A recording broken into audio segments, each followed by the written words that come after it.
Chapter 6 of the BFG, The Giants.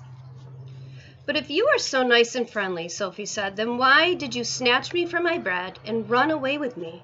"Because you saw me," the big friendly giant answered. "If anyone is ever seeing a giant, he or she must be taken away hip switch."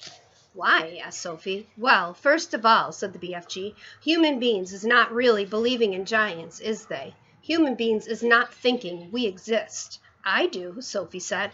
"Ah, but that is only because you have seen me," cried the BFG. "I cannot possibly allow anyone, even little girls, to be seeing me and staying at home.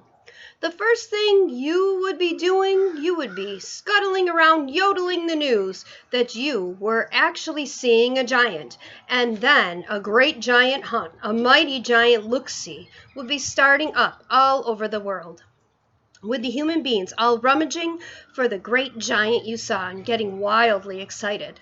People would be coming rushing and bushing after me with goodness knows what, and they would be catching me and locking me into a cage to be stared at. They would be putting me into the zoo or the bunkum house with all those squiggling hippo dumplings and crocodile-dillies." Sophie knew what the giant said was true. If any person reported actually having seen a giant haunting the streets of a town at night, there would most certainly be a terrific hullabaloo across the world. "I will bet you," the BFG went on, "that you would have been splashing the news all over the wonky world, wouldn't you, if I hadn't wiggled you away?" "I suppose I would," Sophie said.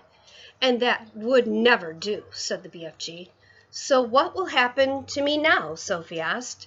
"If you go back, you'll be telling the world," said the BFG, "most likely on the telly bunkum box and the radio squeaker. So you will just have to be staying here with me for the rest of your life." "Oh, no!" cried Sophie. "Oh, yes," said the BFG. "But I am warning you not ever to go whiffling about out of this cave without I is with you, or you will be coming to an ucky-mucky end.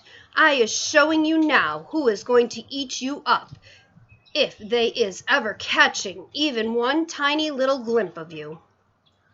The big friendly giant picked Sophie off the table and carried her to the cave entrance. He rolled the huge stone to one side and said, "Peep out over there, little girl, and tell me what you see."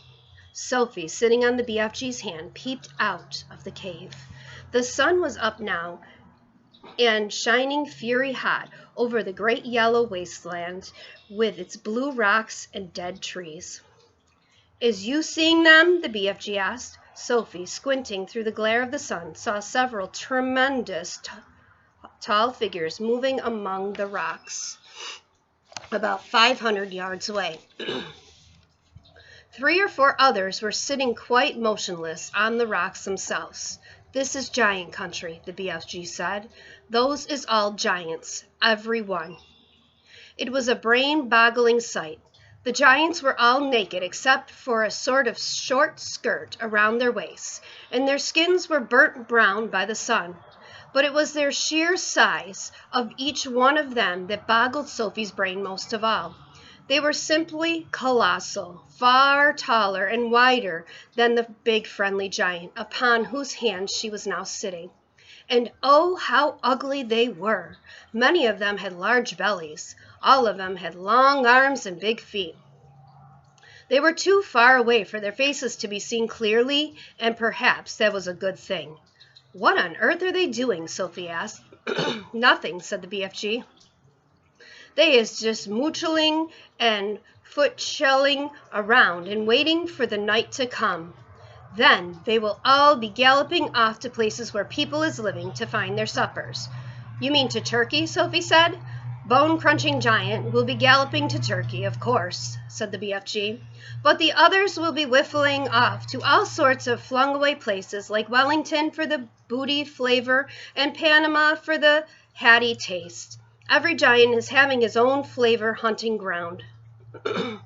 "Do they ever go to England?" Sophie asked. "Often," said the BFG. They say the English is tasting ever so wonderfully of Scrallop. I'm not sure I quite know what that means, Sophie said. Meanings is not important, said the BFG. I cannot be right all the time. Quite often I is left instead of right. And are all those beastly giants over there really going off again tonight to eat people? Sophie asked. All of them is guzzling human beings every night, the BFG answered. All of them excepting me. That is why you will be coming to an ucky-mucky end if any of them should ever be getting his gogglers upon you. You would be swallowed up like a piece of frumpkin pie, all in one dollop. But eating people is horrible, Sophie cried. It's frightful. Why doesn't someone stop them? And who, please, is going to be stopping them? Asked the BFG. Couldn't you? Said Sophie. Never in a pig's whistle, cried the BFG.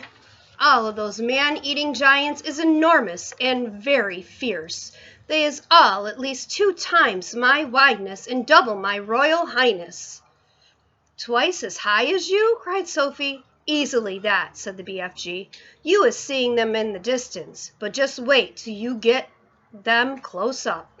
Those giants is all at least 50 feet tall, with huge muscles and cockles alive-o. I is the titchy one. I is the runt. 24 feet is puddle nuts in giant's country. You mustn't feel bad about it, Sophie said. I think you are just great. Why, even your toes must be as big as sausages. Bigger, said the BFG, looking pleased. They is as big as bumblehammers. How many giants are there out there? Sophie asked. 9 altogether, answered the BFG. That means, said Sophie, that somewhere in the world, every single night, 9 wretched people get carried away and eaten alive? More, said the BFG. It is all depending, you see, on how big the human beings is. Japanese beans is very small, so a giant will need to gobble up about 6 Japanese before he is feeling full up. Others, like the Norway people and the Yankee Doodles, is ever so much bigger, and usually 2 or 3 of those makes a good tuckin'. But do these disgusting giants go to every single country in the world? Sophie asked. All the countries excepting Greece is getting visited sometime or another, the BFG answered. The country which the giant visits is depending on how he is feeling. If it is very warm weather and a giant is feeling as hot as a sizzle pan, he'll probably go galloping far up to the Frisbee North to get him an Eskimo or 2 to cool him down. A nice fat Eskimo to a giant is like a lovely ice cream lolly to you. I'll take your word for it, Sophie said. And then again, if it is a frosty night and the giant is friging with cold, he will probably point his nose towards the sweltering hotlands to guzzle a few Hottentots to warm him up. How perfectly horrible, Sophie said. Nothing hots a cold giant up like a Hottentot, the BFG said. And if you were to put me down on the ground, I was to walk out among them, Sophie said, would they really eat me up? Like a whiff's whittle, cried the BFG. And what is more, you is so small they wouldn't even have to chew you. The first one to be seeing you would pick you up in his fingers, and down you'd go like a drop of drain water. Let's go back inside, Sophie said. I hate even watching them.